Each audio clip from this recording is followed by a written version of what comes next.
Eu quero convidá-los para abrir a Bíblia no texto de 1 Coríntios, capítulo 14, verso 40. Se eu perguntar para os meus filhos, eles sabem o que é esse versículo. 1 Coríntios 14, 40. Você sabe, né, Dona Maria? 1 Coríntios 14, 40. O que está escrito aí, meus irmãos? Tudo, porém, seja feito com decência e ordem. Com decência e ordem, isso. Mas faça-se tudo decentemente com ordem. Tem uma musiquinha, vocês vão aprender comigo.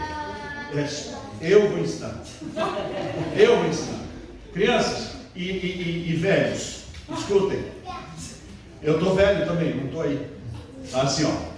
Mas faça-se tudo decentemente com ordem. 1 Coríntios 14, 40. Com decência e ordem. Vamos repetir comigo? Mas faça-se tudo decentemente com ordem. 1 Coríntios 14, 40. Com decência e ordem. Agora só vocês. Mas faça-se tudo decentemente com ordem. 1 Coríntios 14, 40. Com decência e ordem. Está quase bom. Agora precisa cantar mais uma vez, todo mundo junto, para ficar bem bom. Vamos lá? Mas faça-se tudo decentemente com ordem. 1 Coríntios 14, 40. Com decência e ordem. Muito bem. Eu quero falar para vocês, crianças, e para vocês, adultos, que há 4 letras que podem mudar a vida de vocês. Pode mudar o casamento de vocês. O de vocês não vai mudar porque vocês não são casados. Mas pode mudar para bem as famílias. Pode mudar o dia a dia. Pode mudar o relacionamento na igreja. Pode mudar tudo na sua vida. São 4 letras que são iniciais de 4 expressões. Eu vou dizer que letras são essas. M, M, P, M. Repitam comigo. M, M, P, M. Só vocês. M, M, P, M. Só as pessoas bonitas. M, M, P, M. Só os feios. Não tem feio. Só tem bonito aqui na igreja. Agora, só os que têm menos de 30. Só os que têm mais de 30. Todo mundo. O que significa o primeiro M? É uma expressão. É uma expressão. Essa letra fala de uma expressão que pode mudar a nossa vida. M. Alguém se arrisca? Fora a senhora, dona Elaine. Maria. Que ela Maria. não é nome, é uma expressão. Alguém sabe? Ninguém? Então eu vou dizer, esse N é de muito obrigado.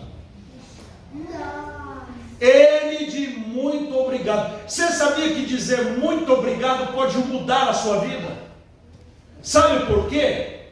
Porque dizer muito obrigado é uma expressão não só de respeito, como de carinho e como de reconhecimento pelo que alguém faz. Por exemplo, alguém hoje agradeceu quem fez o seu almoço? Alguém agradeceu quem fez o seu café? Alguém agradeceu quem lavou a sua roupa?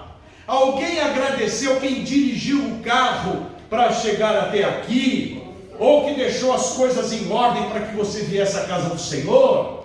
Às vezes, meus irmãos, nós achamos que as outras pessoas têm obrigação de fazer o que fazem e que não devem deve receber obrigado por isso. Mentira! Diz a Bíblia: sede agradecidos.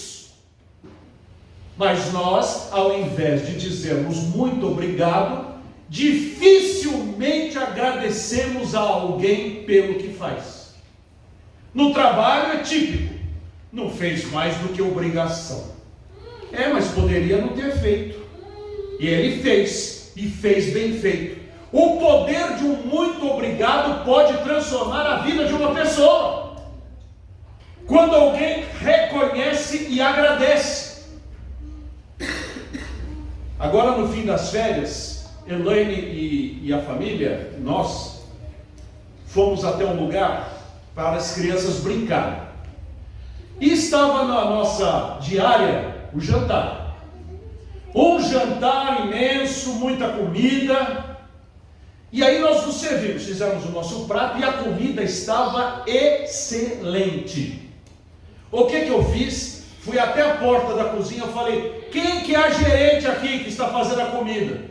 Ah, moço, mas o que foi? Não, chama para mim a cozinheira-chefe aqui. Aí veio ela lá: pois não, o que aconteceu? Achou algum cabelo, alguma coisa assim? Disse: não, eu estou dizendo para a senhora, muito obrigado pela comida tão boa que a senhora fez para nós. Essa mulher chorou na minha frente. Ela disse: eu ganhei a semana, porque as pessoas me procuram para reclamar, para agradecer nunca. E o poder de um muito obrigado pode transformar o seu lar. O poder de um muito obrigado pode transformar a sua escola. O poder de um muito obrigado pode transformar a sua vida na igreja. Nós precisamos ser agradecidos. Crianças, vocês já disseram muito obrigado para o papai e para a mamãe por eles criarem vocês? Vocês já disseram muito obrigado por passar a nossa roupa, por comprar nosso tênis de marca? Muito obrigado por comprar um blusão caro de frio. Muito obrigado, porque muitas vezes, meus irmãos, e eu me lembro bem da minha mãe. A minha mãe deixava de comprar uma coxinha na padaria para poder comprar o leite que eu precisava tomar quando era pequeno. Quantas vezes a sua mãe e o seu pai fizeram coisas para você que você nem sabe? O seu pai muitas vezes fez hora extra para poder pagar pelo remédio que você precisava tomar. Então nós devemos dizer muito obrigado. Quantas vezes o pastor gastou tempo preparando a mensagem, preparando o culto, deixando tudo em ordem, e depois que acaba o culto, ninguém sequer nem olha para o pastor? Quantas vezes o professor da escola dominical preparou um esboço, estudou a lição, deu uma bela de uma aula, ninguém diz obrigado? Quantas vezes aqui os músicos, o Felipe, o João, a Elaine, Marina, se prepararam para tocaram, ninguém nem dá bola, ninguém para dizer muito obrigado pela boa música que vocês supriram para nós. Muito obrigado. Isso pode mudar a sua vida. Isso pode mudar a vida de vocês, princesinhas lindas. Quais são as 4 letras? A primeira letra é M. M do quê? Muito obrigado. E a segunda? Muito de nada. Que muito de nada? Muito de nada. Muito de nada, seu nariz. O que é a segunda? Ninguém sabe? Elaine, fica quieta. Muito legal. Meus parabéns. Mas não está fazendo aniversário? Mas a gente só dá parabéns para quem está fazendo aniversário? Não! A gente dá parabéns para quem? Para quem fez uma coisa boa. Para quem ganhou um prêmio. Para quem ganhou um prêmio, para quem não ganhou, mas lutou por ele. Para quem venceu. Meus parabéns. Nós devemos parabenizar a vitória do próximo. Nós devemos parabenizar as conquistas do outro. Nós devemos parabenizar por alguma coisa boa que foi feita. Tinha um casal Casado de novo, a moça não sabia cozinhar direito. A comida dela era horrorosa. O marido já tinha perdido 8 quilos nesse casamento. Ao contrário dos casais que casou e engorda, esse já tinha perdido 8 quilos. Porque quando ele ia pôr aquele arroz na boca e via aquela papa nojenta que a mulher tinha feito, não tinha gosto de nada, parecia uma cola. Se usasse como super bom, decolava. Mas naquela noite, ele foi experimentar a papa da mulher. Querida, que beleza! O seu arroz está muito bom, meus parabéns. Ela disse: o quê? O seu arroz está bom, mas você nem come tudo, não, mas esse eu vou comer, está muito bom, meus parabéns. Estava só um pouquinho bom, não estava bom, estava um pouquinho bom. Mas esse pouquinho, ele celebrou e disse para ela: meus parabéns. Sabe o que ela fez? Ela falou assim: já que você gostou, vou me aprimorar para fazer melhor ainda. E desse arroz, o outro, não tinha quem fizesse arroz mais gostoso que aquela moça. Por que ela se animou para aprender? Porque alguém disse para ela: meus parabéns. Meus parabéns pode criar a confiança num aluno. O aluno que acertou uma conta, se o professor diz: meus parabéns, você conseguiu. Sabe, eu escrevo desde pequenininho. E no segundo ano primário, a Elaine tem meu caderno lá guardadinho com ela. Eu escrevi e dei para minha mãe guardar. Quando minha mãe faleceu, ficou com a Elaine.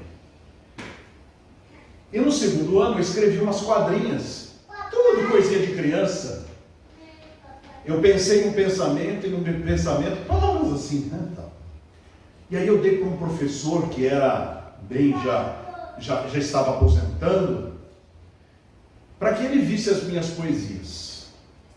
Ele parou para um moleque de 8 anos, com um caderninho escrito à mão. Ele parou e leu. Virou uma página em branco e escreveu lá: Wagner, o poeta já nasce poeta, o orador se fez. Você nasceu poeta. Empenhe-se, porque você vai longe. Você tem talento. Deus te abençoe. No segundo ano, em 1974, a força do elogio daquele professor... Ei, irmão, esqueci, irmã, eu vou fazer esse livro chegar na sua mão. A força desse elogio fez com que hoje eu já tivesse 2 livros publicados e mais de 3.000 textos feitos e publicados também. O poder dos meus parabéns. Quantas vezes um pai destrói o futuro de um filho quando, ao invés de celebrar uma vitória, ele só critica uma derrota. Aquele menino: quero ver o seu boletim.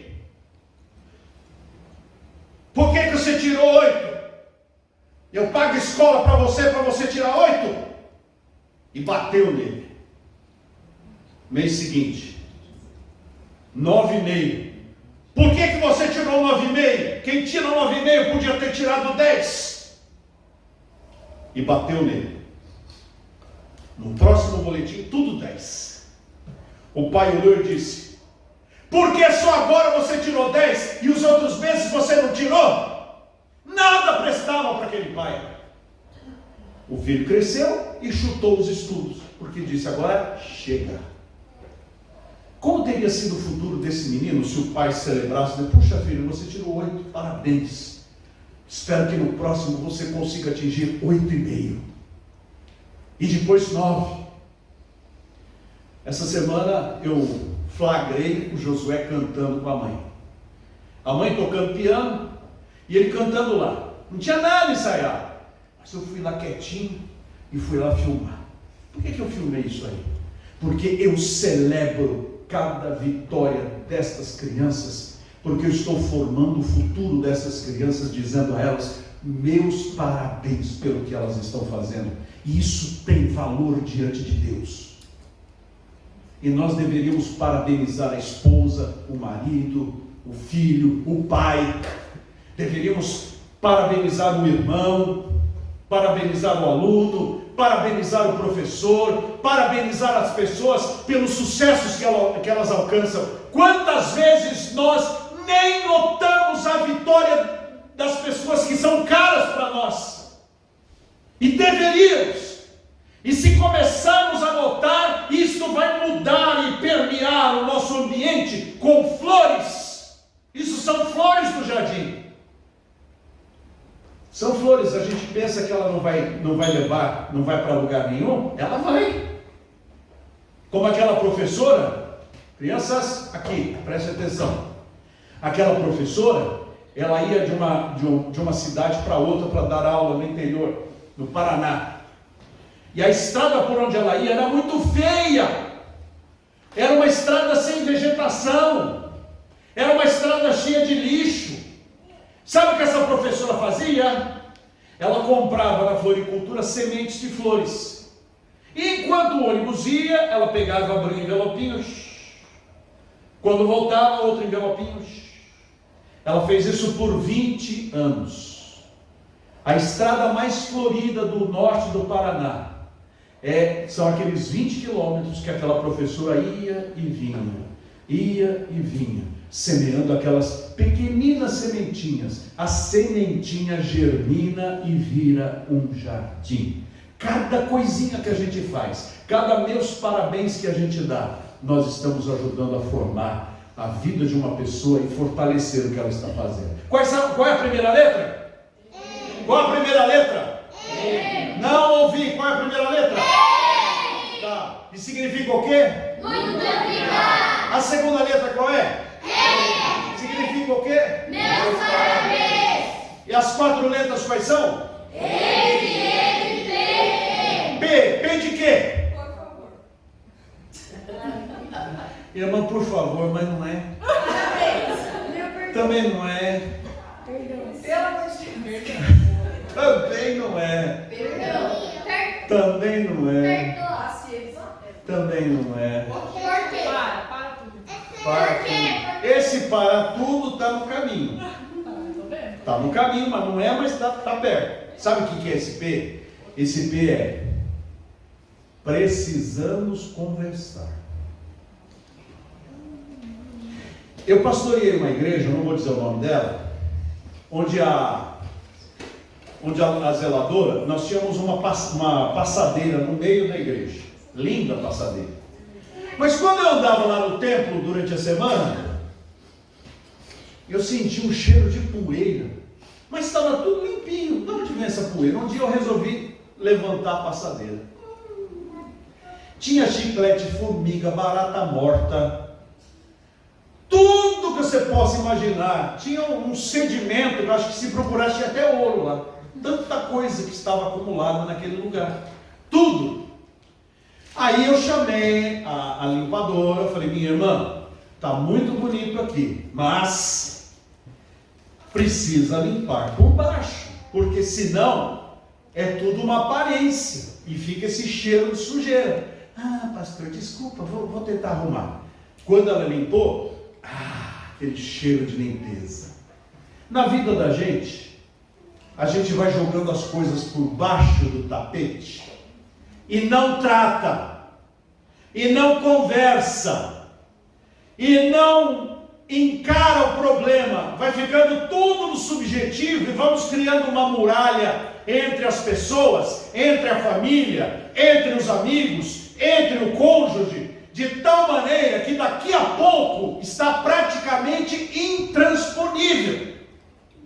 Marido e mulher, um azedou o outro não diz nada. Aí começa a linguagem do silêncio. Conhece a linguagem do casal, do silêncio? Passa um pelo outro esbarrando, sai até vento. E aí aquela cara. Aí um precisa do outro. Antigamente tinha geladeira, né? Você põe o bilhete na geladeira, a pessoa via o que era. Hoje é o Zap, põe lá. Depositei na conta o dinheiro da luz. O outro, já paguei. A outro, obrigado pelo que me consta. E o outro, assinado, aquela linguagem formal. Por quê? Porque não conversou sobre o problema. E dizer que não briga é conversa. Todo mundo briga. Todo mundo encrenca. Elaine e eu brigamos também. Não nos deram uma luva de boxe no casamento, né? Não. Mas nós fizemos um pacto no dia do nosso casamento. Aliás, a nossa noite de núpcias foi muito especial. Nós nos casamos, o casamento está na internet lá, o vídeo do nosso casamento. Alguém já deve ter assistido, né? Eu já assisti. Eu sei, mas vocês não estavam lá, viu? Vocês não estavam lá. Mas aí, deram-nos uma diária naquele hotel luxuoso do lado do aeroporto de Guarulhos. Nem me lembro o nome daquele hotel, mudou de nome e tal. Aí quando subimos, né, tinha lá uma cesta de morangos, aquela coisa toda. E eu tinha visto na televisão que o Rex Humbard, que tinha um grande ministério na televisão, ele fez da primeira noite de núpcias dele uma noite de consagração. Então o que ele fez? Ele falou: minha querida, quantos dias nós vamos ficar juntos? Pro resto da vida. Então nós vamos ter muita oportunidade de estar juntinhos, né? Sim. Que tal se a gente gastasse a primeira noite orando e consagrando a Deus o nosso futuro? Consagrando a Deus o nosso ministério, o nosso trabalho, os filhos que o Senhor nos der, as escolas onde eles vão estudar, os cônjuges que com eles vão se casar, para que Deus nos livre de toda doença, de todo acidente, de todo assalto. Que tal fazer você? Vamos fazer. E a família do Rex Humbard era linda demais. Ele já está com o Senhor, né? Aí eu com a minha esposinha, eu falei assim: esposinha, quanto tempo nós vamos ficar juntos? Até a gente morrer. Pois é. Que tal a gente consagrar essa nossa primeira noite em oração diante de Deus e consagrar o nosso futuro? Eu aceito.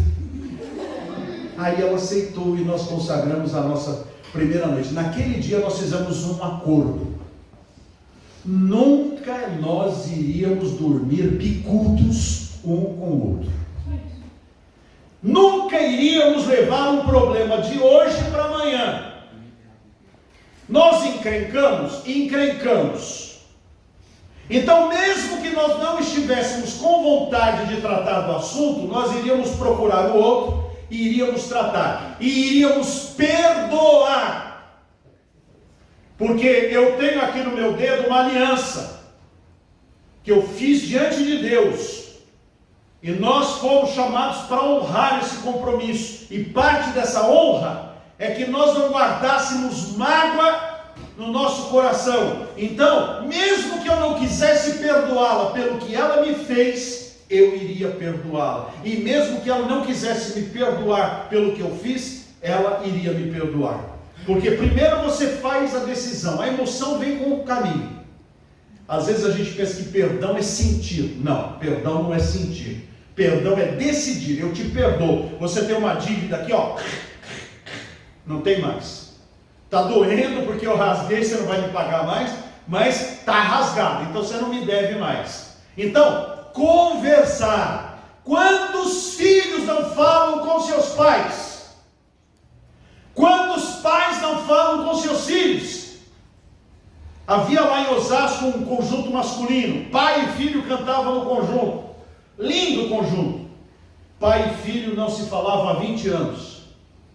O pai morreu, o filho não foi no velório. E cantavam: o amor de Deus é singular, cantando lá, e o coração fechado. Deus não recebe esse tipo de louvor. Deus só recebe quando nós precisamos conversar.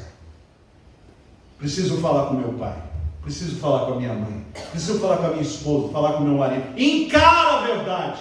Precisamos conversar e não deixar o sol se pôr sobre a nossa ira.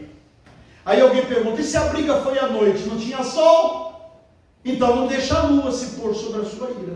Pronto, simples assim. Qual é a primeira letra? M. M do quê? Segunda letra? Do quê? Terceira letra? Do quê?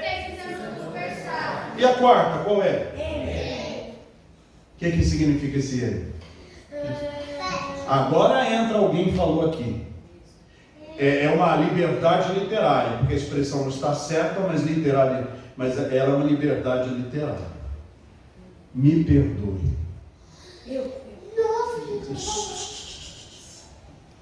Me perdoe. A coisa mais fácil do crente pregar é que Deus perdoa. E a coisa mais difícil do crente fazer é perdoar.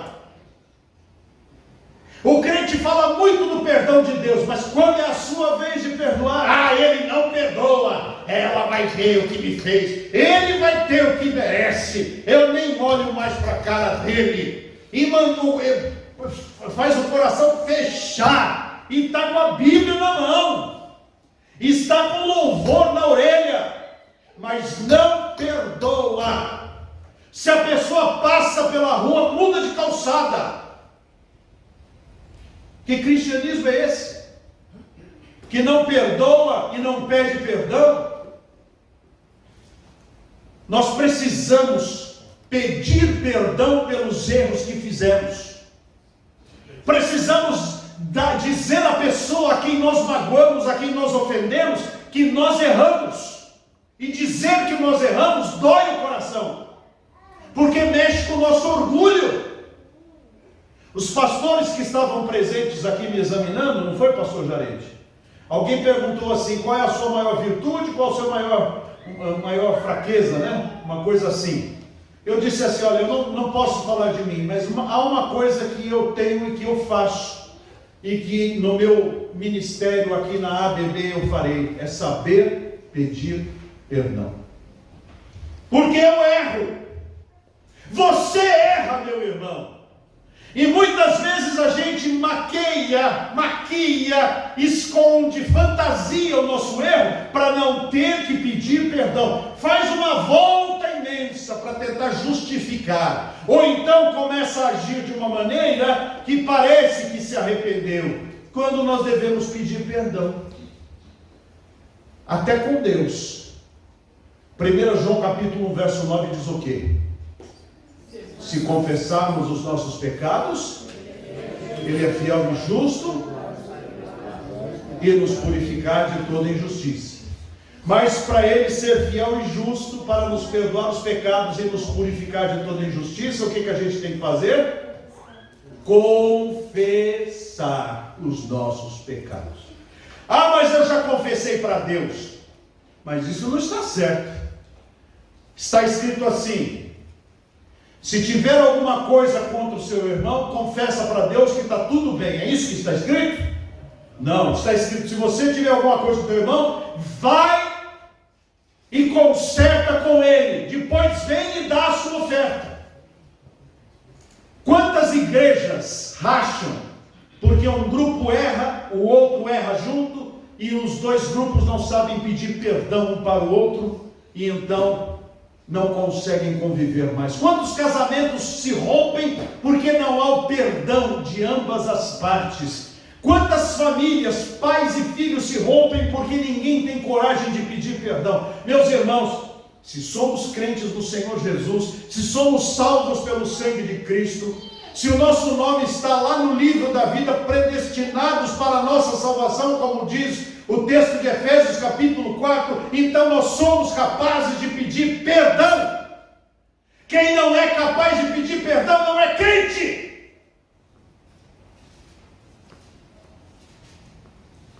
Porque o perdão é fruto do Espírito no coração de uma pessoa.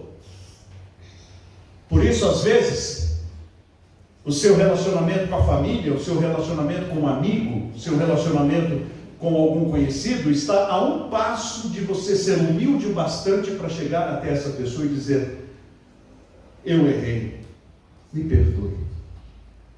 Eu não preciso explicar nada. Quem pede perdão não precisa explicar, não precisa fazer apologia, não precisa de nada. É só chegar e falar assim: errei, me perdoe. E você como crente: você fez mesmo? Lembra o que você fez? Eu lembro direitinho, desde o começo até o fim. Você falou isso, você disse aquilo, você fez aquilo. Olha, a pessoa: para, eu só estou pedindo perdão. Agora você vai me ouvir? Isso não. Não, não é aí. A pessoa pediu perdão, o que Jesus nos ensina a fazer? O que Ele nos ensina a fazer? Perdoar, ponto final, página virada. Se o teu irmão pecar contra ti 7 vezes no dia, o que você deve fazer? Perdoar. E se pecar 70 vezes 7? A gente não perdoa nenhuma.